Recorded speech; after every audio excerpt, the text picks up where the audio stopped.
mes jau turime tą saulės elektrinę, kuri yra statyta, čia sumontuota 2016 metais.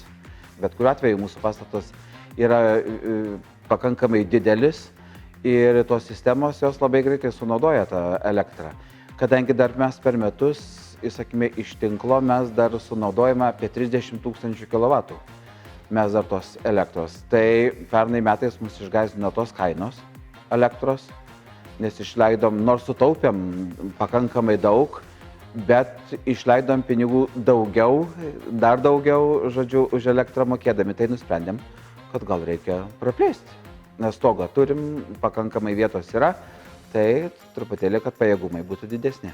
Jau nuo pat ankstaus ryto aš jau mačiau, kai jie čia darbuojasi. Dar nespėjau iš katedros pareiti iki savo darbo vietos. Čia jau mačiau, kad stogas jau nukastas ir jau žmonės darbuojasi ant stogo. Tai man patinka toks darbas.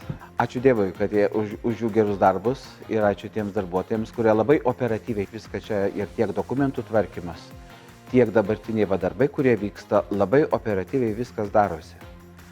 Kad nereikia laukti kažkokių tai eilių, dar kas nors ilgiau tenais. Tai pasirinkom labai tinkamą firmą ir darbuotojai labai geri yra, kurie labai operatyviai viską daro ir dirba.